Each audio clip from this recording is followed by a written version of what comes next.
ಇನ್ನು ನಟಿ ಅನುಷ್ಕಾ ಶೆಟ್ಟಿ ಶ್ರೀ ಸಿದ್ಧಿವಿನಾಯಕ ದೇಗುಲದಲ್ಲಿ ವಿಶೇಷ ಯಾಗವನ್ನ ಹಮ್ಮಿಕೊಂಡಿದ್ದಾರೆ. 128 ತೆಂಗಿನಕಾಯಿ ಅಷ್ಟದ್ರವ್ಯ ಬಳಸಿ ಮಹಾಗಣಪತಿ ಯಾಗವನ್ನ ಮಾಡ್ತಾರೆ. ಮದನಂತೇಶ್ವರ ಶ್ರೀ ಸಿದ್ಧಿವಿನಾಯಕ ದೇಗುಲದಲ್ಲಿ ನಡೀತಾ ಇರುವಂತಹ ಸೇವೆ ಇದು. ಮಧೂರು ಮದನಂತೇಶ್ವರ ಶ್ರೀ ಸಿದ್ಧಿವಿನಾಯಕನ ದೇಗುಲ ಕೇರಳ ರಾಜ್ಯದ ಕಾಸರಗೋಡು ಜಿಲ್ಲೆಯಲ್ಲಿದೆ. ಇದು ಮಧೂರು ಮದನಂತೇಶ್ವರ ಶ್ರೀ ಸಿದ್ಧಿವಿನಾಯಕ ದೇಗುಲ. ಇಲ್ಲಿ 14 ವರ್ಷಗಳ ಬಳಿಕ ಅಷ್ಟಬಂಧ ಬ್ರಹ್ಮ ಕಳಶೋತ್ಸವ ನಡೀತಾ ಇದೆ. 33 ವರ್ಷಗಳ ಬಳಿಕ ಸಿದ್ಧಿವಿನಾಯಕನಿಗೆ ಮೂಡಪ್ಪ ಸೇವೆ ನಡೀತಾ ಇದೆ ಇಲ್ಲಿ. ಸೊ ಹಾಗಾಗಿ ಈ ಸೇವೆಯಲ್ಲಿ ಅನುಷ್ಕಾ ಶೆಟ್ಟಿ ಕೂಡ ಪಾಲ್ಗೊಂಡಿದ್ದಾರೆ. ಬಹುಭಾಷಾ ತಾರೆ ನಟಿ ಅನುಷ್ಕಾ ಸೇವೆ ಮಾಡ್ತಿದ್ದಾರೆ. ಕ್ಷೇತ್ರಕ್ಕೆ ಬರಲಾಗದ ಕಾರಣ ಅನುಷ್ಕಾ ಶೆಟ್ಟಿ ಹೆಸರಿನಲ್ಲಿ ಯಾಗ ಕೂಡ ನಡೀತಾ ಇದೆ.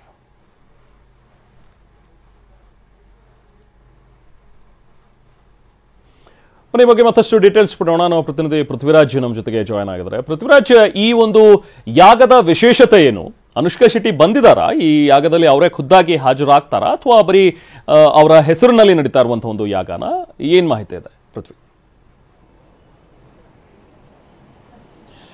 ರೆಹಮಾನ್, ಕಳೆದ 14 ವರ್ಷಗಳ ಹಿಂದೆ ಅಂದರೆ ಏನು ಒಂದು ಅಷ್ಟಬಂಧ ಬ್ರಹ್ಮಕಳಶೋತ್ಸವ ಆಗಿದ್ದು, ಸದ್ಯಕ್ಕೆ 14 ವರ್ಷಗಳ ನಂತರ ಅಷ್ಟಬಂಧ ಬ್ರಹ್ಮಕಳಶೋತ್ಸವ ನಡೀತಾ ಇದೆ. ಮತ್ತು 33 ವರ್ಷಗಳ ಬಳಿಕ ಮೂಡಪ್ಪ ಸೇವೆ ಅಂತ ನಡೀತಾ ಇದೆ. ಸೊ ಇದು ಸಖತ್ ವಿಶೇಷವಾಗಿರುತ್ತೆ. ಇಂಥ ಸಂದರ್ಭದಲ್ಲಿ ಇಲ್ಲಿ ಪೂಜೆ ಮತ್ತು ಯಾಗವನ್ನು ಮಾಡಿಸಿದ್ರೆ ಅದರ ಫಲ ದುಪ್ಪಟ್ಟಾಗುತ್ತೆ ಅನ್ನೋ ಪ್ರತೀತಿ ಇರುವಂಥದ್ದು. ಅದಕ್ಕೋಸ್ಕರ ಇವಾಗ ನಟಿ ಅನುಷ್ಕಾ ಈ ಒಂದು ಸೇವೆಯನ್ನು ಮಾಡಿಸ್ತಾ ಇರುವಂಥದ್ದು. ಅಂದರೆ ಇದೊಂದು ಬೃಹತ್ ಯಾಗ ಆಗಿದೆ. 128 ತೆಂಗಿನಕಾಯಿ ಅಷ್ಟದ್ರವ್ಯ ಮಹಾಗಣಪತಿ ಯಾಗ ಇದಾಗಿರುತ್ತೆ. ಸೊ ಈ ಒಂದು ಯಾಗವನ್ನು ಅವರು ಮಾಡಿಸ್ತಾ ಇರುವಂಥದ್ದು. ಈ ಯಾಗಕ್ಕಿಂತ ಮೊದಲು ರುದ್ರಾಭಿಷೇಕ ಸೇರಿದಂತೆ ವಿವಿಧ ಸಾಕಷ್ಟು ಪೂಜಾ ಕೈಂಕರ್ಯಗಳು ಇರುತ್ತೆ. ಇಂಥ ಒಂದು ಯಾಗ ಸಖತ್ತು ದೀರ್ಘಕಾಲ ನಡೆಯುವಂತಹ ಯಾಗ ಆಗಿರುತ್ತೆ. ಈ ಒಂದು ಸಂದರ್ಭದಲ್ಲಿ ಅಂದರೆ ಅಷ್ಟಬಂಧ ಬ್ರಹ್ಮಕಳಶೋತ್ಸವ ಆಗುವಂಥ ಸಂದರ್ಭದಲ್ಲಿ ಇಂಥದ್ದೊಂದು ಸೇವೆಗಳನ್ನು ಮಾಡ್ತಾರೆ. ಇಂಥ ಸಂದರ್ಭದಲ್ಲಿ ಈ ಸೇವೆಯನ್ನು ಮಾಡಿಸಿದ್ರೆ ತುಂಬ ಒಳ್ಳೆಯದಾಗುತ್ತೆ ಅನ್ನೋ ಪ್ರತೀತಿ ಇರುವಂಥದ್ದು. ಸೊ ಈ ನೆಲೆಯಲ್ಲಿ ಅವರು ಸಂಕಲ್ಪವನ್ನು ಮಾಡಿಸಿ ಈ ಒಂದು ಯಾಗವನ್ನು ಮಾಡಿಸ್ತಾ ಇರುವಂಥದ್ದು. ಅವರು ಅದರಲ್ಲಿ ಬರ್ಲಿಕ್ಕೆ ಆಗಿಲ್ಲ ಅನ್ನೋ ಉದ್ದೇಶಕ್ಕೋಸ್ಕರ ಈ ಒಂದು ಸೇವೆಯನ್ನು ಅವರ ಹೆಸರಿನಲ್ಲಿ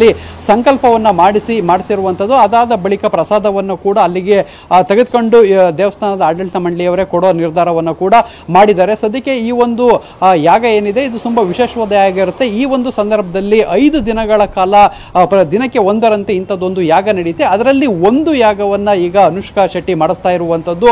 ಅನುಷ್ಕಾ ಶೆಟ್ಟಿ ಈ ಒಂದು ಯಾಗವನ್ನು ಮಾಡಿಸ್ತಾ ಇರೋದರ ಹಿಂದಿನ ಸಾಕಷ್ಟು ಸಂಕಲ್ಪಗಳು ಏನೇನಿದೆ ಅನ್ನೋದನ್ನು ಅಲ್ಲಿನ ತಂತ್ರಿಗಳು ಅರ್ಚಕರಿರ್ತಾರೆ ಅವರಿಗೆ ಅನುಷ್ಕಾ ಶೆಟ್ಟಿ ವಿವರಿಸಿದ್ದಾರೆ. ಅವರ ಸಹೋದರ ಏನು ಗುಣರಂಜನ್ ಶೆಟ್ಟಿ ಇದ್ದಾರೆ ಅವರ ಕಡೆಯಿಂದ ಈ ಒಂದು ಪೂಜೆಯನ್ನು ಬುಕ್ ಮಾಡಿಸಿರುವಂಥದ್ದು. ಸದ್ಯಕ್ಕೆ ಈ ಪೂಜೆ ಇವತ್ತು ನೆರವೇರಿದೆ. ಅದರ ಪ್ರಸಾದ ಕೂಡ ಅವರಿಗೆ ತಲುಪುತ್ತೆ. ಸದ್ಯಕ್ಕೆ ಏನು ಈ ಒಂದು ಕೇರಳ ರಾಜ್ಯದ ಕಾಸರಗೋಡಿನಲ್ಲಿರುವಂತಹ ಈ ಒಂದು ಮಧೂರು ಮದನಂತೇಶ್ವರ ಸಿದ್ಧಿವಿನಾಯಕ ದೇವಸ್ಥಾನದಲ್ಲಿ 33 ವರ್ಷಗಳ ಬಳಿಕ ಮೂಡಪ್ಪ ಸೇವೆ ಕೂಡ ನಡೀತಾ ಇದೆ. ಅಂದರೆ ಏನು ಆಪಮ್ ಅಂತ ಹೇಳ್ತಾರೆ, ಅದನ್ನ ಇಡೀ ರಾತ್ರಿ ಗಣಪತಿಗೆ ಇಟ್ಟು ಪೂಜೆ ಮಾಡುವಂಥದ್ದು ಒಂದು ಐತಿಹಾಸಿಕ ಕ್ಷಣವಾಗಿದೆ.